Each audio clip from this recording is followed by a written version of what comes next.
Good morning, gamers. Welcome back to Phantom Games. I am Lee, and today we're going to talk about Tariem Session 1. All right, so we had our first official game session last night, or yesterday, over at Big B Coffee in their conference room. Good coffee, great conference room, big table to play on. It was great. Uh, So I didn't quite have everybody there that was originally planning. That's okay. Downside is one of those players was playing the cleric, so the party had no cleric. So it started off they were on a caravan. Well, various ones had gotten the caravan in various ways, and I can't give away too much because I don't remember what all they told each other about why they were there. So they're on the caravan, and they're, as I've mentioned before, one of the people was somebody had attempted to poison them. So now these guys are all uh, over half of the party have never played Dungeons and Dragons before, ever. So this was a new experience for them. So there was a lot of learning. I think the first hour or so was getting everybody's characters figured out, to a point where they could play it. So they spend the day traveling, or before they spend traveling, they're just talking to each other. So we're talking probably 4 hours or 3 hours of just them RPing what they're doing as the caravan is getting ready to leave and as it's leaving. Just conversing with each other, trying to feel each other out as to who, what, when, why, and all that good stuff. Eventually, they make it to the uh, Tariem way station, which is the first stop on the journey to Cogs Gear.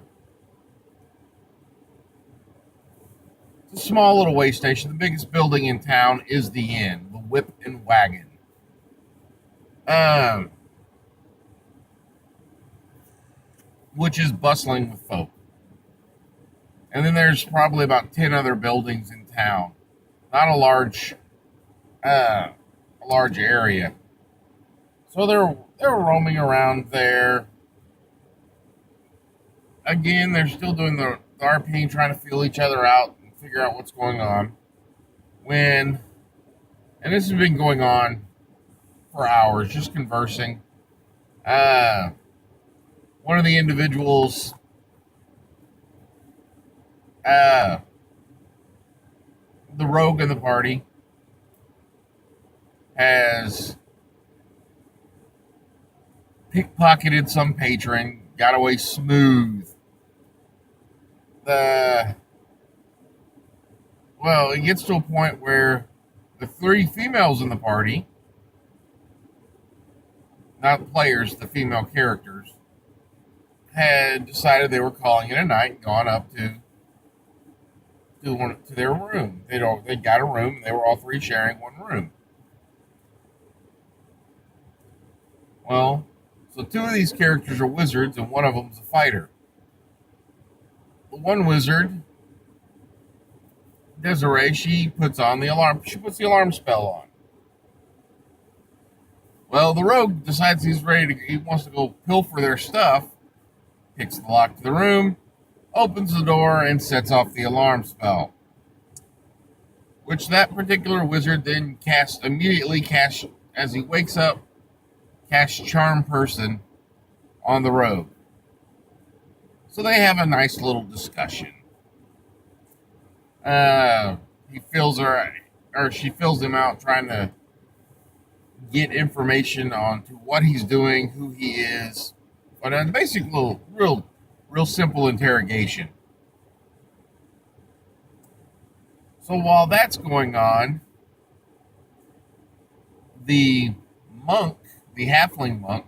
Now, mind you, this town or this country that they're in, a large population of it, the majority population is halflings and gnomes. Uh, Humans, elves, the tall folk are considered a minority here. So most of the tables and chairs are set for small folk. Well, the monk, who is a halfling, decides he's going to go outside,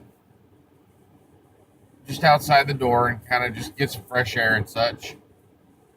Well, as he's out there, this rock whizzes by his head, smashes into the wall. He does nothing. He fails his perception rolls. I'm talking like miserably fails. So then another one whizzes by. He's looking over at it, while a third one clocks him and takes him down to 2 hit points.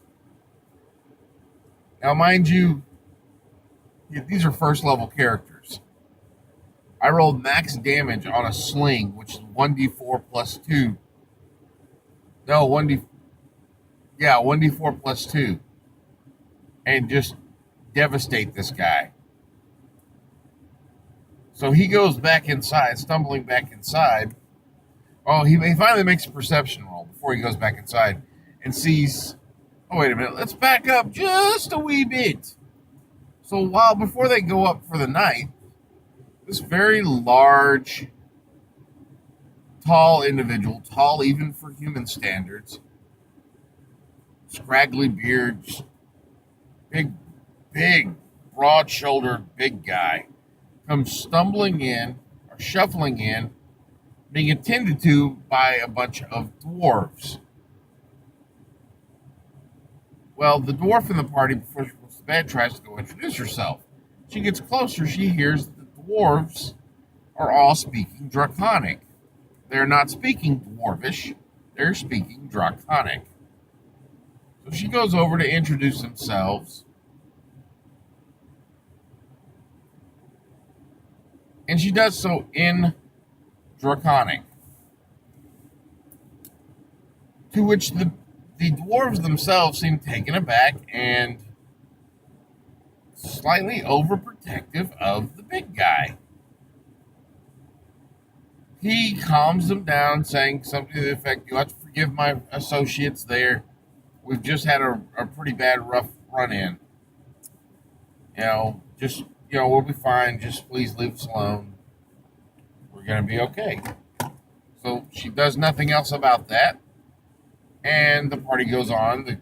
The girls go to sleep. The rogue tries to break into the room.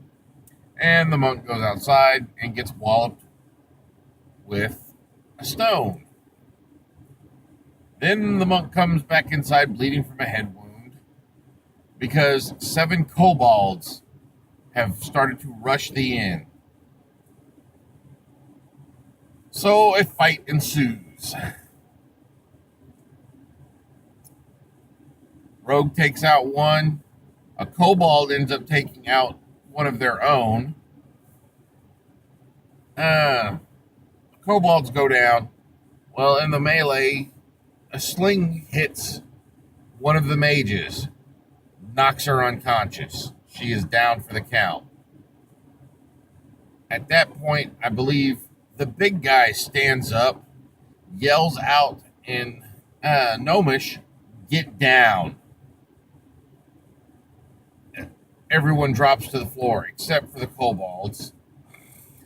And turns out this big guy is not really a humanoid person. For a split second, he breathes a breath of fire, decimating the remaining kobolds except for one.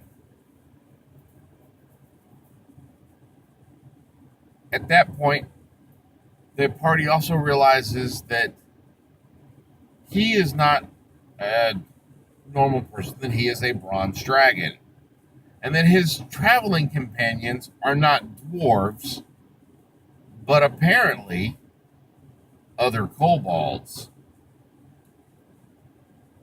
He yells, "Get down!" Breathes fire, takes all but one of these enemy kobolds out. Who then says, "You're all traitors. They're coming. You don't have a chance." Before the dragon's kobolds basically stab him to death, Julius Caesar style, while he yells out with his last breath, "Traitors!" And they take down this kobold. At this point, somebody then rushes to the side of the wizard and attempts to stabilize. Now, the wizard has also failed one of her death saving throws. What will happen next time?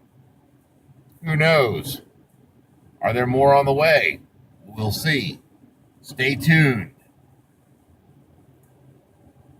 All right, that's it. That was the game. 10-minute, 11-minute video now. Probably drag down a little bit longer because I'm still really tired. I've got to go in a little bit, give myself some coffee. I'm outside work. If you like these videos, please click on the like button. If you think someone else would like them, please click on the share button. Every like is an inspiration, every share is an advantage, and every subscription is an experience point. I'm trying to reach 300 experience points so I can get the second level. Stay tuned for our next game session. I'll be posting an update on it, and we'll continue to do so until I get my game room set up to stream, and then we will be streaming these games. That's all I got for now, guys. So I will see you in the next game. Bye.